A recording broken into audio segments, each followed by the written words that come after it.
सुरुवात करताना 4 गायी 2 गायी आणि स्वतः कष्ट करून जर केलं तर बघा हळूहळू सक्सेस मिळणार. ह्या धंद्यात सक्सेस नाही असं नाही, सक्सेस मिळणार, पण वर्ष 2 वर्ष 3 वर्षात तुमचं काय होऊ शकत नाही. हे आता 4 महिन्याचं आहे आणि ही 20 महिन्याचं वासरू आहे. आता ही 8 महिन्याचं गाभण आहे, प्रेग्नंट आहे. ह्या धंद्यात तुम्हाला एक सांगतो, आयुष्य गेलं तरी ह्यात परिपूर्ण माणूस होऊ शकत नाही. त्याला सुरुवात करायची ना बाबा 15 लिटरनं सुरुवात केली, 15ची 16, 17, 18, 20 असं टप्प्याटप्प्याने गेलं. म्हणजे त्याच्या बी लक्षात येतं की गाईला काय लागतंय, 20 लिटरचीला, 25 लिटरचीला, 10 लिटरचीला काय लागतंय, किती लक्ष लागतंय ते लक्षात येऊन जातं. तुम्ही गाभणपणात गायला बाबा समजा खुराक कमी केला, चारा कमी केला, कुठला बी घटक कमी केला तर ती परत पुढच्या दुभत्याला जे मागच्या दुभत्याला चालली तशी दूध देणार नाही. तिथे एक बसली ती 50 लिटर दूध देते. आता ही बी दूध गाभणच आहे. 2007 पासून अजूनपर्यंत गोठ्यात एकही गाय विकत घेतलेली नाही. जे पैशासाठी करतोय, ज्यावेळेस दुधाचा दर कमी होत्यात, जो पैशासाठी करतो तो टिकून राहू शकत नाही. कमी संख्येत जास्त दूध उत्पन्न काढेल त्याचा धंदा, नाही तर तसा धंदा टिकणार नाही. सातारा जिल्ह्यातील अर्फो या गावामध्ये आहोत. आज आपण जो गोठा बघणार आहोत तो आहे सचिनदादा पवार यांचा.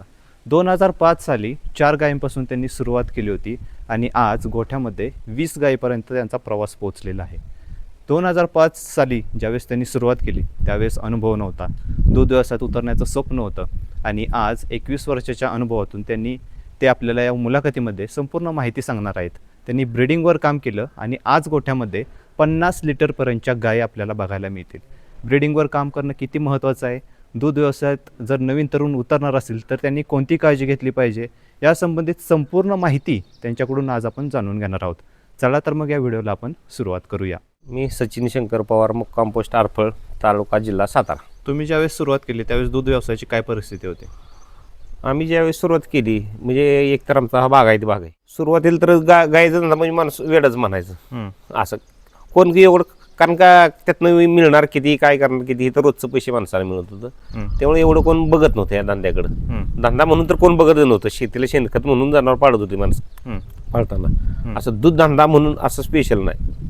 मग तुमचं सुरुवातीचं नियोजन कसं केलं? म्हणजे ज्यावेळेस तुम्ही सुरुवात करण्याचा विचार करत होता त्यावेळेस काय डोक्यात विचार होते? नाही, सुरुवातीला कसं होतं, सुरुवातीला पहिल्या तर गायी होत्याच आपल्याकडं. त्यामुळं एकतर घरी गाय असल्यामुळं तो नाद पहिल्यापासून म्हणजे की एकतर माणसाला कसं असतं, काय करायचं तर हेच करायचं असं लहानपणापासून वाटायचं. आपलं जनावरांनीच काहीतरी करिअर करायचं. तेव्हापासून आपल्याला जी सुरुवात झाली ती मग नंतर शिक्षण झाल्यानंतर आपल्या 4 गायी होत्या, त्यांच्यात वाढत घेतल्या. परत नंतर मग हळूहळू मग गोटा बिटा उभारत गेलो टप्प्याटप्प्याने. पहिल्या गायी होत्या त्या सपारात होत्या आमच्या. परत नंतर खाली छोटंसं शेड आहे, तुम्हाला दिसेल, ते शेड टाकलं. त्याच्या पलीकडे आहे का? नाही, खाली हे काय खाली घराच्या खालच्या बाजूला आहे. तर ते शेड टाकलं. ते शेड टाकल्यानंतर मग हळूहळू हिथं एक शेड टाकलं. हे काय ही जुनं शेडचं सगळं डिझाईन आहे. आणि हे 2 वर्ष झालं. आता आपण करताना कसं केलं, हे गायींच्या पैशातूनच येणार केलंय. असं काय आपण कुठं कर्ज काढलं नाही, काय केलं नाही, किंवा एकदम मोठा घास घेतलेला नाही. ही जी झालंय ही 20-25 वर्षाची मेहनत आहे. ही काय 4 आणि 2 आणि कालची नाचची मेहनत नाही. हे 25 वर्षाचं फळ आहे आणि त्यातनं काढूनच त्यात घातलंय आपण. त्यामुळे टिकून राहिलो, किंवा कर्जाव तर केलंच नाही. एक गोष्ट तुम्ही आत्ता सांगितली की त्यातल्या त्यात सगळी इन्व्हेस्टमेंट केली म्हणजे कर्ज वगैरे न काढता. पण आता जर आपण परिस्थिती बघितली, ज्यावेळेस एखादा दूध व्यवसायात उतरतो तो कर्ज काढण्यासाठी बघतो, एक मोठं शेड असावं, मग त्यामध्ये बघ चांगल्या ब्रीडच्या गायी असाव्या. तर सगळ्यात महत्त्वाची गोष्ट कोणती आहे जर दूध व्यवसाय करायचा असेल तर? नाही, आज काय होतंय म्हणजे जे तरुण वर्ग ह्यात उतरतोय त्यांना आधी म्हणजे माझं स्वतःच मत ह्यात स्वतःच कसं होतंय, हा धंदा एकतर एक नाही म्हणजे मेन बिझनेस म्हणून तुम्ही नाही करू शकत. ह्याच्या जोडीला कुठला तरी पार्ट टाइम तुम्हाला धंदा दुसरा पाहिजे, शेती पाहिजे, मागचं काय ना काहीतरी उत्पन्न पाहिजे. हा धंदा 12 महिने तुम्हाला म्हणजे नफ्यात राहू शकत नाही.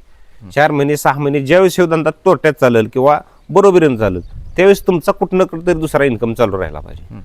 आणि कर्ज न म्हणाल तर कर्ज काढून हे धंदा इतका असा काही ह्यात इतकं प्रॉफिट नाही की म्हणजे 30% आणि 40%. हे धंदा एकतर कोणाचा आहे, ज्यांच्या घरची बाबा सगळी माणसं कामं करतात, ज्याच्याकडे घरची वैरण नाही, त्या माणसाला हे धंदा सुटेबल आहे. पण जर माणूस ठेवून हे करून जर बाबा तुम्ही कॅल्क्युलेटर बघत असाल तर ह्यात अडचणीत आलेली म्हणजे आतापर्यंत इतिहासात आहे का नाही, ज्यांनी कर्जाव केलंय तर ते संपूनच गेलेले आहेत.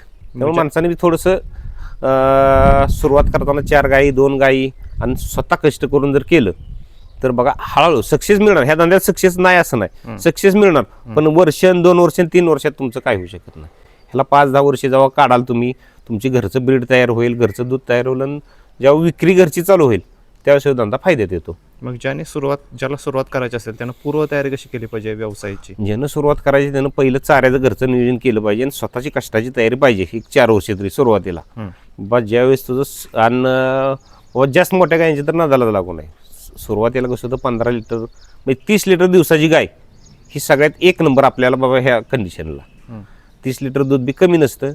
माणसं काय होते पळते ती 35 आणि 40 लिटरच्या मागं. त्याच्यामुळे डॉक्टर आणि मेडिकलवालीच मोठी झाली ती आणि खोराकाच्या कंपनीवाली. एखाद्याला व्यवसाय करायचेच तर त्याने, जर तो शहरात असेल तर त्याने व्यवसाय तिथे कसा करावा, आणि गावाकडे जर असेल तर त्याने कसं करावा? शहरात असेल का नाही, जर त्या माणसाला जर थोडासा तरी अनुभव पाहिजे जनावरातला. म्हणजे जनावर म्हणजे काय, त्याला काय लागतंय काय नाही, त्याच्या अडचणी किती येत्या काय येतात ते जर कळलं तर थोडासा धंदा सोपा होईल. पण ज्याला गाय म्हणजे काय आहे किंवा तिला काय लागतंय हेच माहीत नाही तर त्या माणसाचा सक्सेस रेट तसा मग अगदी 5-10% मी म्हणेन असं होतं. ते जो गावाकडचा माणूस आहे त्याला माहिती तरी असतं बाबा काय लागतंय काय नाही. त्यानं सुरुवातीपासून बाबा चाऱ्यावर नियोजन केलं, सगळं केलं, स्वतःची कष्टाची तयारी ठेवली तर सक्सेस राहतोय. मग तुम्ही मला सांगा की आता आपण बघतोय की काही जण फक्त पैसा म्हणून दूध व्यवसायात उतरतात. तर पैसा म्हणून दूध व्यवसायात उतरणं म्हणजे पैसा मिळावा म्हणून दूध व्यवसायात उतरणं आणि आवड म्हणून दूध व्यवसायात उतरणं, दोन्हीमध्ये काय फरक आहे आणि काय योग्य आहे? पैसा म्हणून जो ह्या धंद्यात उतरतोय त्याचा काळ 1 वर्ष 2 वर्ष जास्तीत जास्त, त्याच्यानंतर त्याचा गोटा मोकळाच होणार. जे आवड म्हणून ह्यात म्हणजे गायचं कसं होतं व्यसन पाहिजे त्या माणसाला की ह्या गायला काय झालं तर तुम्हाला झोपला नाही पाहिजे. ती गाय खाऊन पिऊन फ्रेश तर माणूस फ्रेश असा असेल तर त्याचा धंदा टिकतो बघा. पण असं नुसतं पैशासाठी म्हणाल तर त्यातनं काही इन्कम इतका नाही. तुम्ही ज्या वेळेसपासून सुरुवात केली दूध व्यवसायाबद्दल तुमचे काय काय अनुभव आले? आपण जसं त्यामध्ये एक बघतो की दर कमी जास्त होत असतो, तर त्याला कसं सामोरं गेला तुम्ही? दर कमी होता त्यावेळेस कसं टिकून राहिलात? मग त्यासाठीच मी तुम्हाला काय म्हणलं की ज्याला ह्या धंद्यात उतरायचे त्यानं मेन हे बिझनेस म्हणून आहे. हे बिझनेस कसा आहे शेतीला जोडधंदा म्हणून.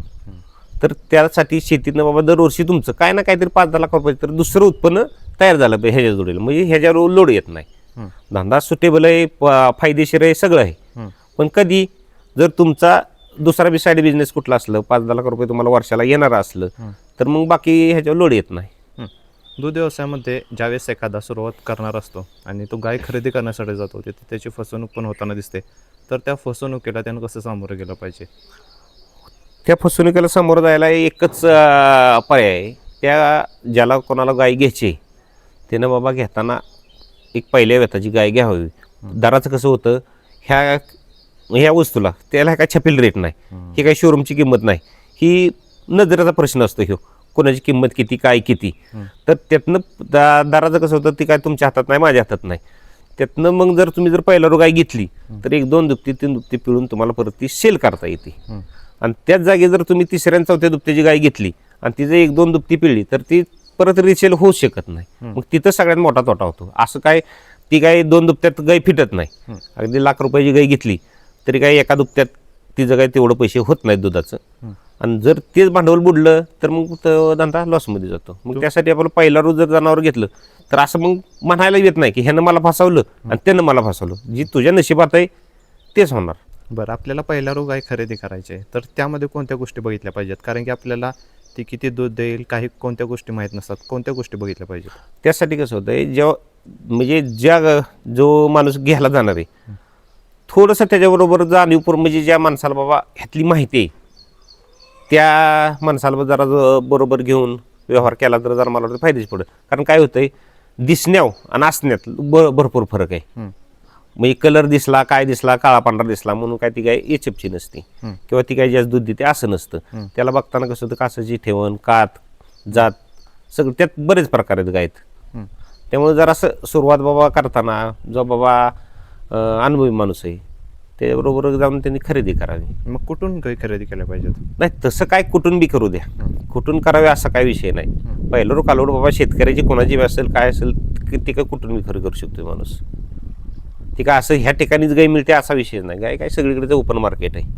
तुम्ही सुरुवात केली त्यावेळेस कोणत्या अडचणीत होता तुम्हाला आणि तुमच्या गायी कशा होत्या? हां, सुरुवात आम्ही केली त्यावेळेस ज्या अडचणीतनं आम्ही हे कोटा टिकवला आहे आमच्या जागेवर, म्हणजे अगदी दुसरा कोण माणूस असता, म्हणजे शेतकरी असल्यावर तो टिकतोय, पण बाहेरचा माणूस असता तर त्यानं काहीच ठेवलं नसतं, बघायला सुद्धा काय ठेवलं नसतं. इतक्या अडचणी आहेत ह्या धंद्यात.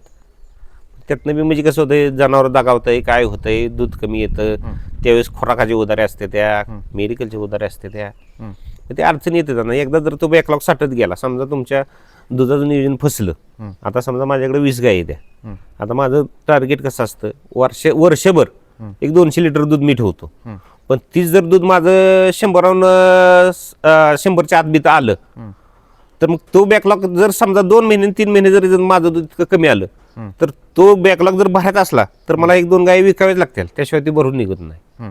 त्या अडचणी येते ते. तर काही जण मोठ्या गायी खरेदी करायला जातात, म्हणजे 35 लिटर 40 लिटर ते किती योग्य आहे सुरुवातीलाच? 35 लिटर आणि 40 लिटर एक तर मी म्हणजे सांगू इच्छितो. कसं आहे माहिती आहे का, म्हणजे आपल्याला कोणाचं काही काढायचं नाही, पण 35 लिटर आणि 40 लिटर गाय विकणारा माणूसच नाही, तो काम नाही विकल 40 आणि 35 लिटर असं आहे. त्यामुळे तयार करताना तुम्ही बाबा 10-12 लिटरची गाय घ्या आणि तुमच्या घरच्या गोट्यात 35 आणि 40ची तयार करा. आज 35 आणि 40 लिटरचं विकणारा माणूस नाही, किती पैसे येऊ द्या, तो माणूस नाही विकत. तुम्ही मागासपासून सांगताय की ब्रीडिंगवर तुम्ही काम केलं, तर ही ब्रीडिंगची संकल्पना तुम्ही कशा प्रकारे सांगाल?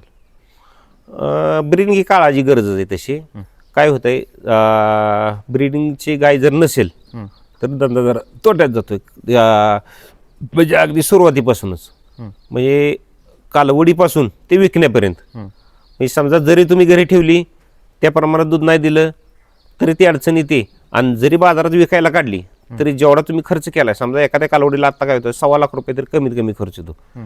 ती जर कालवड लोकलची असेल तर लाखांना 80-90 हजार रुपये विकायला लागते, म्हणजे तो तोटा होतोय. दुधाचे दर कमी असले की भरपूर जण दूध व्यवसाय बंद करतात, पण दुधाचे दर वाढले की सगळेजण दूध व्यवसायात येण्याचं बघतात, तर ते कशा प्रकारे सांगाल तुम्ही? नाही, मग हिथंच तर सगळी अडचण आहे ना, की बाबा ज्यावेळेस दुधाचे दर कमी होतात त्यावेळेस ही माणसं टिकून राहू शकत नाही. मी जे तुम्ही मागाशी कसं म्हणला की आवड आणि पैसा, म्हणजे जे पैशासाठी करतोय, ज्यावेळेस दुधाचे दर कमी होतात, जो पैशासाठी करतो तो टिकून राहू शकत नाही ना. ज्याला आवड आहे तो काय करतो, बाबा माझं आज काय नाही राहू द्या, पण माझ्याकडे 4 महिन्यानं 2 महिन्यानं बाबा मी फायद्यात जाईल असा माणूस. पण जो पैशासाठी करतोय तो काय 1 महिना जास्तीत जास्त तोटा सहन करू शकतोय. तुमच्या आतापर्यंतच्या अनुभवातून यामध्ये फेल होण्याची कारणं कोणती असतात? ह्यामध्ये फेल होण्याचं कारण हेच आहे की दुसऱ्याचं बघून करायचं, स्वतःला अनुभव नसतो.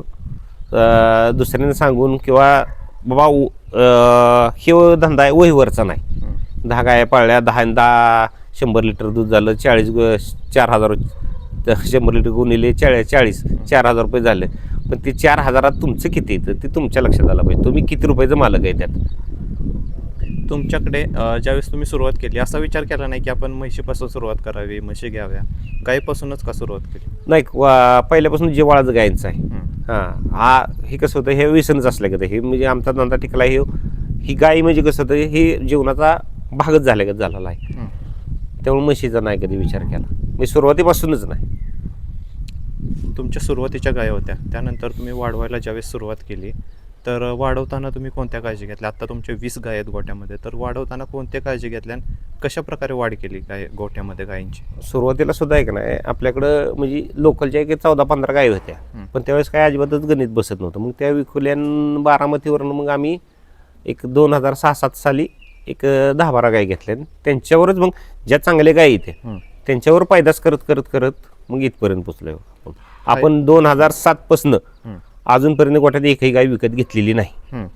सगळ्या गायी घरच्या आहेत.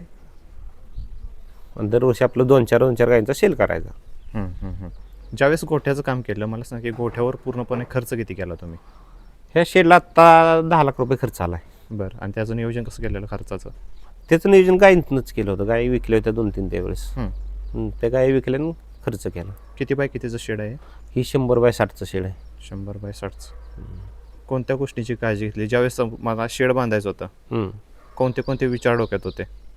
शेड बांधायचं होतं त्यावेळेस डोक्यात फक्त पावसाळाच ठेवून होतो आम्ही. आणि पावसाळ्यानं कसं होतं व्हेंटिलेशनसाठी खालचं सुकण्यासाठी उंची ठेवली आणि पाणी येऊ नये म्हणून दिशाचारी तशा अशा ठिकाणी शेड घेतलंय की इथं बघा आपला पाऊस येतो तो मोसमी पाऊस येतो त्या बाजूने येतो, त्या बाजूने पाणी याचा काही विषय नाही. उन्हाळी पाऊस येतो तो ह्या बाजूने येतो आणि ह्या बाजूनं पाऊस येत नाही. तर ह्या बाजूनं नोव्हेंबर महिन्यानंतर सगळीकडे अख्ख्या गोठ्यात ऊन असतं ह्या बाजूला आणि 4 नंतर त्या बाजून सगळ्या गोठ्यात ऊन असतं. उंची ठेवताना किती ठेवली आहे साईडून? उंची ठेवताना ही साईडची 17 फूट आहे आणि मधली उंची 23 फूट आहे. चाऱ्याचं नियोजन कसं आहे आता? चाऱ्याचं नियोजन मका, मुरघास, सुक्या चाऱ्यामध्ये ज्वारीचा कडबा आणि हाती घास. सगळा घरचा चारा आहे? हां, चारा घरचाच आहे. ज्वारीचा कडबा विकतचा आहे तेवढाच, बाकी सगळं घरचाच आहे. काही जणांजवळ क्षेत्र नसतं तर त्यांनी विकतच्या चारावर नियोजन करावं का? तर विकतच्या चारावर केलं तर परवडतो का व्यवसाय? विकतच्या चाऱ्यावर केला तरी व्यवसाय परवडतो, पण त्याला त्या रुटीनमध्ये त्या माणसाला राहावं लागतं. त्याला काय असं होतं, समजा विकतचा चारा असला तर ते न ठेवताना बाबा 10 गायी येत्या, मग त्याचं नियोजन बसवताना त्याला काय करायला लागतं, 10 गायी येत्या. जर 10 घेतल्या तर 4 गायी बंद झाल्या तर त्याला विकून परत 4 भरायच लागते त्या. मग ते दूध तसं कंटिन्यू राहिलं पाहिजे. असं नियोजन ठेवलं तर ते मग बसू शकतंय गणित, नाहीतर तसं नाही बसणार. मग तुम्ही एवढ्या गायी वाढवल्या गोट्यामध्ये, जी लहान वासरं होती त्यांचं संगोपन कशा प्रकारे गेलं पाहिजे? लहान वासरांचं संगोपन म्हणजे त्याला सुरुवातीपासून कसं 10व्या दिवशी दंताचा डोस, परत 6 महिने प्रत्येक महिन्याला दंताचा डोस द्यायचा. आणि सगळ्यात महत्त्वाचं म्हणजे त्यांना त्यांच्या आईचं दूध सुरुवातीपासूनच आपण एक दिवसाला 10 लिटर दूध वासरांना पाजतो 2 महिने. 2 महिन्यानंतर म्हणजे एक महिना झाला की ते दुधाबरोबर काप स्टार्टर विटर तर चालूच असतात. आणि डिवॉर्मिंग महिन्याला 6 महिने रेग्युलर प्रत्येक महिन्याला डिवॉर्मिंग करायचं. जर त्यांचं योग्य संगोपन झालं नाही तर भविष्यात कोणत्या अडचणीचा सामना होऊ शकतो? योग्य संगोपन नाही झालं तर काय होतंय, जी गाय आपल्याला 2 वर्षात हाताला येणार आहे तीच गाय पुढे 3 वर्ष 4 वर्ष, तिनं 4 वर्ष घेतली म्हणजे कसं झालं, तिचं एक दुप्तच बुडल्यागत झालं ना, असं होतं. त्यामुळे त्या मोठ्या अडचणी येतात. गोठ्यामध्ये आपल्या गाई वासरं जी असतात ती मोठी झाल्यानंतर जी पहिल्यांदा गाभण राहतात, तर ती गाभण राहिल्यानंतर ती त्यांचं वेत होतोपर्यंत तो पिरियडमध्ये त्यांचं चारा असेल, पशुखाद्य असेल, त्याचं नियोजन कशा प्रकारे केलं जातं? गाभण राहिल्यानंतर काय कसं होतंय, आता म्हणजे प्रत्येक कंपनीचं 1 नंबरपासून 4 नंबरपर्यंत खुराक आहेत. म्हणजे जे त्या स्टेजला बाबा स्टार्टर आहे, ग्रोवर आहे, हिपर आहे आणि ट्रान्झिफीड आहे, असं नियोजन ते ज्याच्या टप्प्यात केलं जातं. मग चाऱ्याचं काय, चारा त्यांना जेवढा पाहिजे तेवढा द्यावाच लागतोय वजनाप्रमाणे, ह्याच्याप्रमाणे. जशी ज्या बाबा चाऱ्याची तुमच्या गुणवत्ता आहे. समजा कमी प्रतीचा कधी कधी काय होतं की बाबा एकदम कवळा चारा असतो त्यावेळेस थोडासा वाढवूनच द्यायला लागतो. त्यावेळेस सुका वाढवा, ज्वारीचा कडबा जास्त टाकायचा. किती वेळा चारा टाकला जातो? चारा 2 वेळा दिवसातून. 2 वेळा. तर हे सगळं तुमचं चाऱ्याचं नियोजन सांगताय, तर हिरवा चारा आणि सुका चारा याचं संतुलन असणं किती महत्त्वाचं आहे यामध्ये? सगळ्यात जास्त महत्त्वाचं सुक्या चारा. सुका चारा आहे ह्यांची खूप मोठी गरज आहे. हिरवा चारा एक वेळ तुमचा संपला तरी चालेल, पण सुका चारा कमी पडून नाही चालत ह्यांना. काही जणांजवळ फक्त सुका चारा असतो, काही जणांजवळ फक्त हिरवा चारा असतो, तर एकाच चाऱ्यावर नियोजन करावं का? तसं नाही, सुका चाऱ्यावरती नियोजन चांगलं करावं. आणि हिरवा चारा असतो त्यात बी जर समजा मुरघास केला तर ते बी म्हणजे सुक्या चाऱ्याप्रमाणे त्याची गुणवत्ता वाढते. जर आपल्याला एखादी गाय आपल्या गोठ्यामधून विकायची असेल तर जे विकण्याचं तुमचं नियोजन असतं ते कसं ठरवता की तुम्ही की आपल्याला ही गाय गोठ्यामधली विकायची? आमचं ते दुधावर ठरतं की मी कसं सांगितलं मगाशी की बाबा आम्ही वर्षभर 200 लिटर दूध चालू राहील असं होतं. ज्यावेळेस बाबा आपल्याला समजतंय की बाबा आता दूध जास्त आहे आणि गाय वेळेला झालेली आहे, त्यावेळेस ती एखादी गाय काढायची. गाय ज्यावेळेस वेते तर ती दूध पूर्णपणे द्यायला कधीपासून सुरुवात करते? तिचा पीक पिरियड 21 दिवसाचा असतो जनावराचा. काय होतं, गर्भाशय नॉर्मल याला बी 21 दिवस लागतात. ज्यावेळेस गर्भाशय नॉर्मल याला येते त्यावेळेस ती गाय नॉर्मल होते. मग त्या म्हणजे 21 दिवसानंतर गाय पूर्ण दुधावर येते. पशुखाद्याचं नियोजन कसं आहे आपलं? पशुखाद्यामध्ये आता आपल्याकडं कारगिलचं 10,000, गहू भुसा, हा मका भरडा, शेंगदाणा पेंड, बायपास फॅट, कॅल्शियम, मिनरल, सोडा किती प्रमाण असतं सगळ्याचं? ते वेगवेगळं असतं प्रमाण. ते प्रत्येक गायची जशी गरज आहे तसं ते प्रमाण असतं. पाण्याचं नियोजन कसं आहे? पाण्यात 24 तास आहे, बॉल सिस्टीममध्ये आहे. कुंड्यातनी पाणी 24 तास आहे पाणी. 24 तास असतं, म्हणजे पूर्णपणे तुम्ही काळजी घेतलेली आहे. हम्म. आपल्या गोठ्यामध्ये हायेस्ट कॅपॅसिटीची गाय कोणती आहेत? आपल्या गोठ्यामध्ये 3-4 गाय ते 50+ आहेत आता. बरं. आणि बाकीच्या पहिल्या रूममध्ये 35-40 आहेत. 50-40ची गाय असल्यावर कोणती रिस्क असते का आपल्याला? हो आहे, रिस्क असतेच. हं. त्या म्हणजे कसं होतंय, प्रॉपर त्या गायीवर लक्ष लागतं तुम्हाला. म्हणजे डाएट बिएट सगळंच आणि आपलं दूध कुठे जातं दररोजचं? आपलं गोविंदला जातं. दररोज आता गाय किती दूध देतात साधारण? आत्ता 8 गायी दुधावर आहेत. दिवसाचं दूध किती निघतं? आत्ता 200 लिटर दूध निघतं. 8 गायीतल्या 6 गायी दूध गाभण आहेत. बरं. आणि 2च गायी आता ताज्या वेलेल्या आहेत. आणि जी फॅट एसएनएफ असते ती किती लागते? फॅट आपल्या आत्ता 4 लागते आणि आणि 8-3 एसएनएफ लागतोय.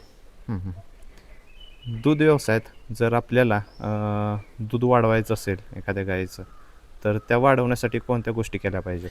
त्याला काय न्यूट्रिशनच, बाकी काय आहे. खाणं पिणं चांगलं पाहिजे, मुरघास पाहिजे, कॅल्शियम पाहिजे. सुरुवातीचं 3 महिने तर गाय वेल्यानंतर लिक्विड कॅल्शियम ही चालूच पाहिजे. बायपास फॅट जरा असं 1-2 महिने तरीच पाहिजे, म्हणजे कसं झालेली झीज भरून येते किंवा वजन कमी होत नाही गायीचं. आणि वजन कमी नाही झालं तर दूध व्यवस्थित टिकून राहतंय. आजार कोणते आले गोठ्यामध्ये आपल्याला सुरुवात केल्यापासून? आजार हो नाहीत म्हणून आपण वॅक्सिनेशन, लंपी आहे, परत FMD आहे, म्हणजे असे 2च प्रामुख्याने 2च आजार आहेत आपल्या भागात. तर त्यामुळे त्या दोन्ही आजारांचं वॅक्सिनेशन करून घेतलं. आता गव्हर्नमेंटकडं हे जर गोचिर तापाचं सुद्धा वॅक्सिन आलेलं आहे. परत आपण बुरसला म्हणून एक आजार आहे, त्याचं सुद्धा वॅक्सिनेशन करून घेतोय. तुम्ही स्वतः कोणते उपचार करता घरी? सगळेच करतो, सगळेच का? सिमेंट सोडून सगळेच करतो. गायी आपल्या गोठ्यामध्ये गायी ज्यावेळेस गाभण राहतात, संपूर्ण त्यांचं नियोजन करताना दूध जे तुम्ही काढता त्यासाठी मशीन आहे मिल्किंग? मशीन आहे. त्याचा फायदा कसा मिळतो आपल्याला? मी ज्यांच्याकडे 2 गाय आहेत त्यांनी 3री गाय घेऊन आहे, पण मशीन घ्यावं. कारण काय होतं, हातानं धार ही कसं निसर्गाच्या विरोधात धार आहे ती, आणि मशीननं धार आहे ती निसर्गाबरोबर धार निघते. म्हणजे ते जनावराला बी त्रास नाही, माणसाला बी त्रास नाही, कोणाला त्रास नाही. जे गायीचं वेत होणं असतं ते किती महत्त्वाचं असतं आणि कसं त्याचं नियोजन केलं पाहिजे? गायीचं वेत होणं हे सगळ्यात म्हणजे धंदा जर टिकवायचा म्हणलं तर एक 14 ते 12 महिन्यात सगळ्यांचं म्हणणं आहे शास्त्रीय, पण 14व्या महिन्यापर्यंत तरी जनावरांचं वेत झालं पाहिजे. वेत जर नाही झालं तर ती ही कसं आहे, निसर्ग चक्र आपण कसं म्हणतो, हे चक्रच आहे ना. ते चक्र जर जिथं सायकल डिस्टर्ब झाली की कुठं ना कुठं तर खंड पडणारच मग तुम्हाला. मग त्याच प्रमाणे ही गाय ही वेली पाहिजे, गाभण राहिली पाहिजे, परत वेलीच पाहिजे. ते जर नाही झालं तर मग ते अडचणच आहे. असं कधी आता तुमच्या अनुभवातून असं कधी वाटलं का की नको दूध व्यवसाय आपण बंद करूया? म्हणजे तुम्ही एवढ्या वर्षाचा तुमचा अनुभव आहे, काय वाटतं त्याच्याबद्दल? नाही, तसं कधी वाटलं नाही. कारण म्हणजे तुम्हाला मी सुरुवातीला सांगताना सांगितलं की हे धंदा म्हणून ह्याच्याकडे बघत नाही. हे म्हणजे अविभाज्य घटकच असल्याचं झालं गाय म्हणजे आमचा. यामुळे तुमच्या आयुष्यात कोणते कोणते बदल झाले? आहे यांच्यामुळेच हे सगळं. खूप मोठे बदल झालेत. आहे म्हणजे कसं होतं, जी आहे काय ओळख आहे, काय आहे आज आम्ही जी काय आहे ती ह्यांच्यामुळेच आहे. सकाळपासून शेड्यूल कसं असतं तुमचं? आता जसं फ्री हाऊसिंग चालू झालंय तेव्हापासून सकाळ 2 तास आणि संध्याकाळ 2 तासच काम आहे. परत काय कामच नाही ह्या धंद्यात. काय काय करता? फक्त नियोजन चाऱ्याचं व्यवस्थित असलं की मग काहीच अडचण नाही. काय काय करता? किती वाजता? सकाळी 5:30 वाजता आमचं काम चालू होतं. 5:30 वाजता ही स्वच्छता करून घ्यायची आतली.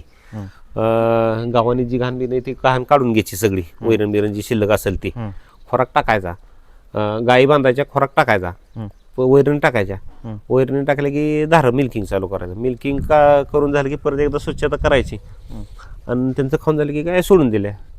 एक 5:30ला सुरुवात केली आणि 7:30ला गाय सोडले की मग विषय संपला इथनं. मग सगळं तुम्ही एकटंच करता? चाऱ्याचं नियोजन हो एकटाच करतो. धाकटे बंधू असतात मदतीला माझ्या, आम्ही दोघं करतो बाबा. दूध व्यवसायातील जे कष्ट असतात ते किती असतात आपल्याला? दूध व्यवसायात ह्याच्या एवढं कष्ट कुठंच नाही तसं. म्हणजे आता थोडंसं जरा सोपस्कर झाला व्यवसाय हो. जसं मुरघास बिरघासाची संकल्पना आली, फ्री हाऊसिंगची आली आहे, त्यामुळे थोडंसं काम कमी झालंय.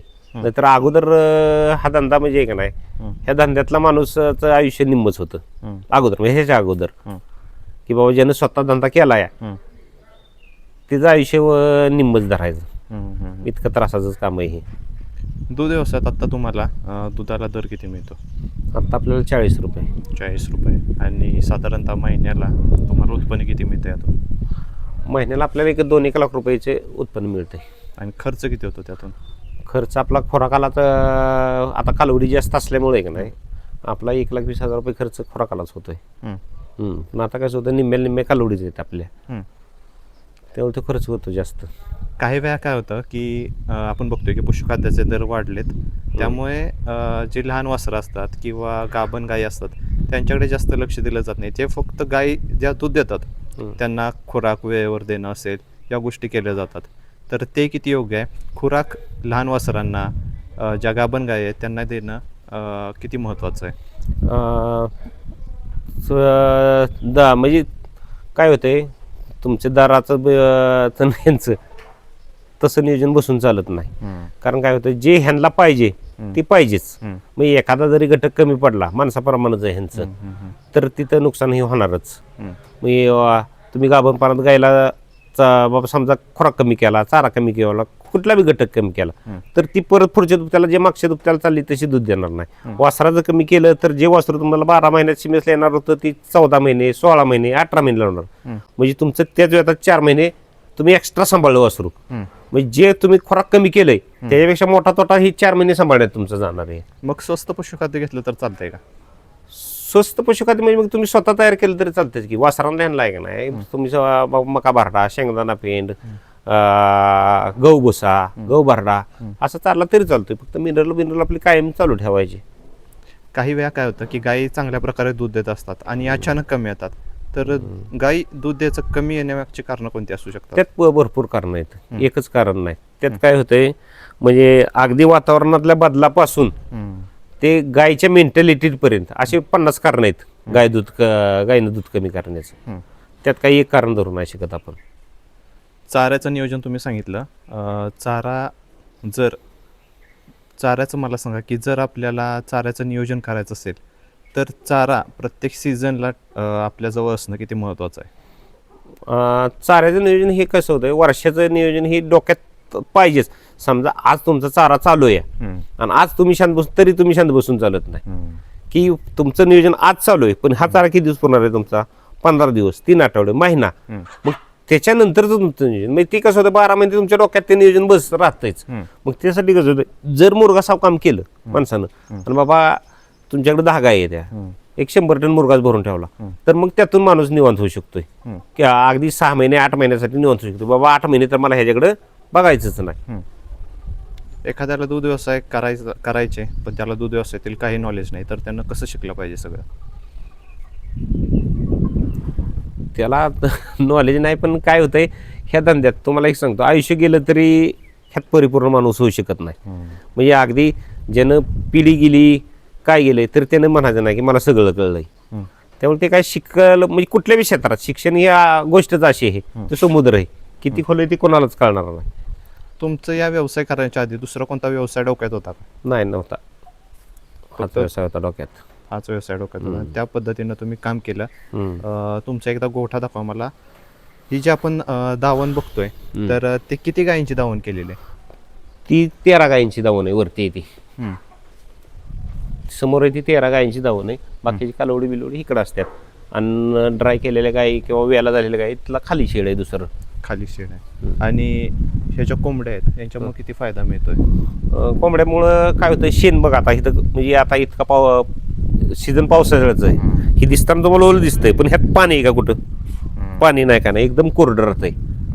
आणि गावाने जी बाबा खोराक राहतो, काय राहतो, ते खात्यात. आणि ते खाल्ल्यामुळे काय होतंय, जी जनताची अंडी बिंडी असते ती अंडी राहत नाहीत. पावसाचं वगैरे पाणी आता येत नाही येतं पाणी येत. उन्हाळी पाऊस जर आला, वारं जास्त असलं तरच पाऊस येतो, ती काय, पण ते लगेच सुकून जातं. गोठ्यामध्ये तुमच्या गायी दाखवा मला आणि किती किती दूध देतात ते दाखवा.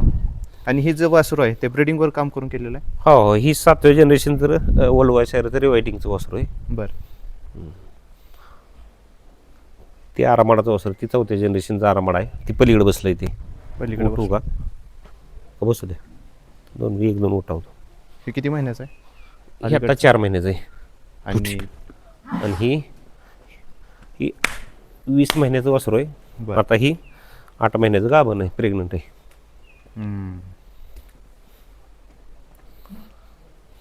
ही वलवाय सारच्या कॅस्परची अशी 4 वासरं आहेत आपल्याकडे, कॅस्परचीच. बरं. हे कॅस्परचं आहे.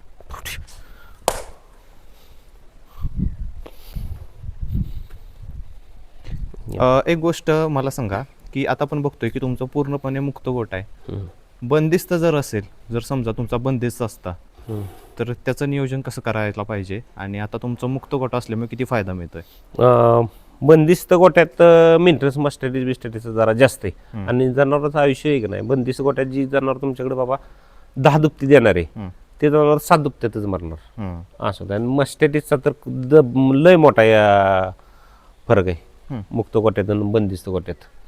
बंदिस्त गोट्यात मस्टडीचं प्रमाण जरा जास्त आहे. ती कारण काय असतात मस्टडीज? मस्टडीचं कारण काय होतंय, फेवरेट म्हणजे आता समजा इथं हायजीन म्हणजे काय, आता तिथं तुम्ही जर दाखवलं समजा तिथंच गायी बांधून जर असल्या तर खालनं एकतर वरनं गायची उष्णता आणि खालनं मॅटची उष्णता असं वातावरण ॲसिडिक तयार होतंय तिथं.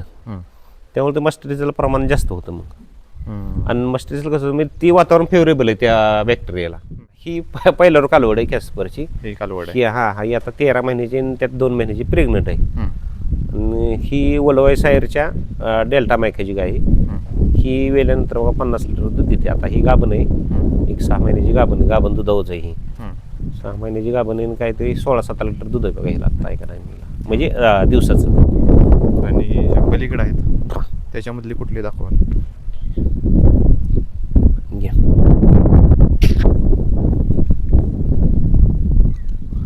ही 50 प्लसची गाय आहे. ही समोर बसली ही बी 50 प्लसचीच गाय आहे. ही एक आहे, तिथं एक बसली ती 50 लिटर दूध देते. आता ही बी दूध गाभणच आहे. बरं. हिनं बघा पहिला रोज 40, हिनं 40 प्लस दूध दिलेलं आहे ह्या दोघींनी पहिला रोज. बरं. ह्या दोन्ही गायने. ती एक 40 प्लसची गाय आहे तिथं पलीकडे ती.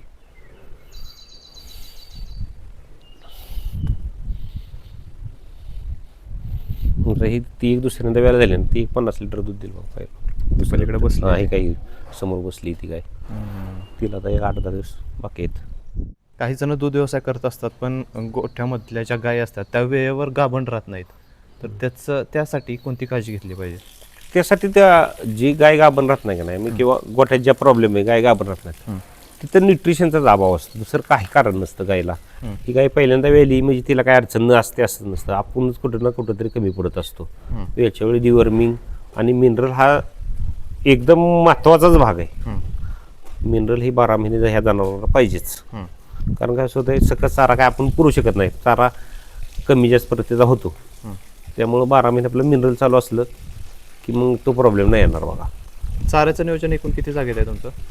आपलं 2 एकर क्षेत्रात आहे. त्यामध्ये कसं कसं नियोजन आहे? त्यामध्ये टप्प्याटप्प्यानं आपण एक 15-15 गुंठ्याच्या मका करतो. बरं. आणि म्हणजे प्रत्येक 15 दिवसाला 3 आठवड्याला 15-15 गुंठ पेरायचीच. आणि जेव्हा खोडव बिडव तुटतात, ऊस तुटतात, त्यावेळेस एकदम करायची मुरगाच भरून ठेवायचा. आता ही दावण बनवली आहे, इथं मध्ये नाला दिसतोय.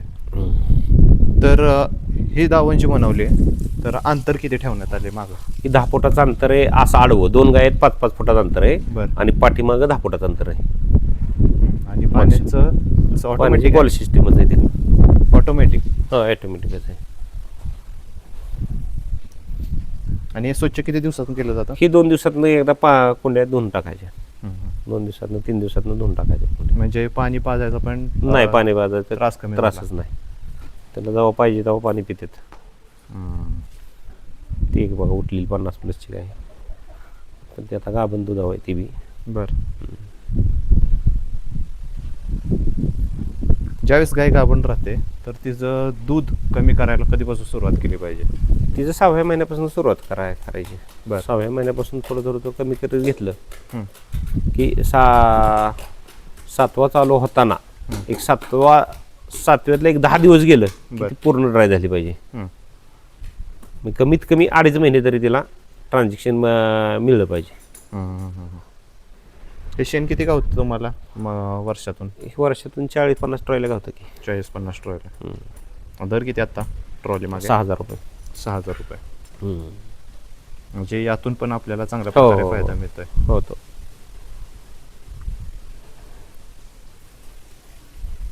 तर एखाद्याला आपल्या गोठ्यामध्ये, तुम्ही जसं की म्हटलं तुमच्या गोठ्यामध्ये 50 लिटरची गाय आहे, तर गोठ्यामध्ये गाय जर तयार करायची असेल तर त्याने कोणत्या गोष्टीची काळजी घेतली पाहिजे? त्याने सुरुवात टप्प्याटप्प्याने बाबा मी कसं म्हणतो तुम्हाला, त्याला सुरुवात करायची ना बाबा 15 लिटरनं सुरुवात केली. 15ची 16, 17, 18, 20 असं टप्प्याटप्प्याने गेलं म्हणजे त्याच्या बी लक्षात येतं की गाईला काय लागतंय. 20 लिटरचीला, 25 लिटरचीला, 10 लिटरचीला काय लागतंय, किती लक्ष लागतंय ते लक्षात येऊन जातं. आता इथून पुढचं तुमचं काय प्लॅनिंग असणार आहे दूध व्यवसायात? इथून पुढचं म्हणजे आता प्लॅनिंग म्हणजे कसं होतं, म्हणजे प्लॅनिंग आम्ही पहिल्यांदाच करून ठेवलं. आम्ही 20च्या पुढे संख्या नेतच नाही. जास्तीत जास्त 20, त्यात एक 10 गाई 11 गाई दुधावल्या, एक 8-10 कालवडी.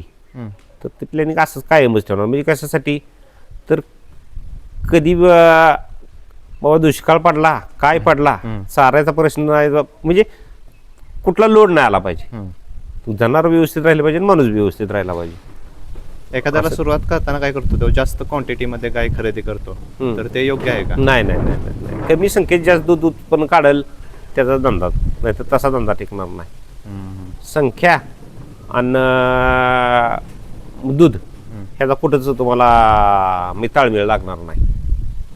कमी संख्येत जे जास्त दूध काढतोय का नाही त्याचं काम राहील बघा इथून पुढं. आता व्हिडिओच्या शेवटी जे नवीन या व्यवसायात उतरणार आहे त्यांना तुमचा काय सल्ला असेल?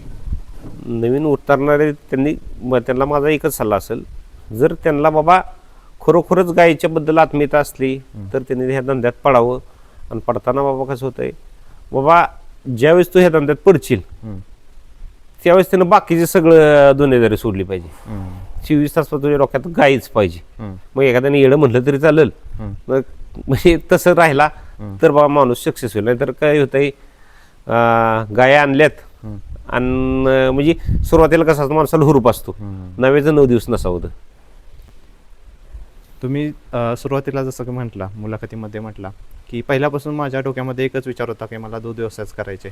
आत्ता एखाद्याला कोणत्या पण व्यवसायात उतरायचे, त्याच्या डोक्यामध्ये अनेक व्यवसाय असतात, तर त्याने व्यवसाय निवडताना कसा निवडावा? व्यवसाय निवडताना त्यानं मग ही म्हणजे बाबा आपल्याला पूरक म्हणजे फेवरेबल कंडिशन कुठल्या आहे त्या प्रत्येकाला माहितच असतं. ती काय माझी तुम्ही सांगू शकत नाही, तुमची मी सांगू शकत नाही. प्रत्येकाला माहित असतं आपली कॅपॅसिटी काय आहे किंवा आपल्याला बाबा पूरक काय आहे, त्या दृष्टीनेच माणसानं करावं. आणि ज्यात आवड आहे त्यात आपलं केलं तर मग जरा सक्सेस जास्त राहतोय.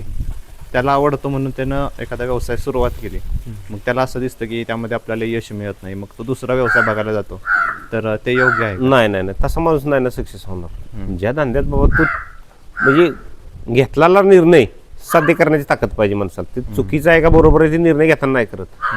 तू घेतलाय जर साध्य करून टाकाल तर ते निर्णय बरोबरच असतो. पण त्यासाठी कसं पेशन्स खावं लागतात थोडंफार. चालेल सचिन दादा, तुम्ही संपूर्ण माहिती दिली, तुमच्या दूध व्यवसायाबद्दल तुमचा अनुभव सांगितला. खूप माहितीपूर्ण हा व्हिडिओ ठरलेला आहे आणि तुम्ही जी माहिती दिली, जे नवीन या व्यवसायात उतरणार आहेत किंवा जे आधीपासून करत आहेत त्यांना खूप या माहितीचा फायदा होईल. खूप खूप धन्यवाद तुम्ही माहिती दिल्याबद्दल. आणि तुमची इथून पुढची जी वाटचाल असणार दूध व्यवसायामध्ये त्याबद्दल पण तुम्हाला खूप खूप शुभेच्छा. थँक्यू.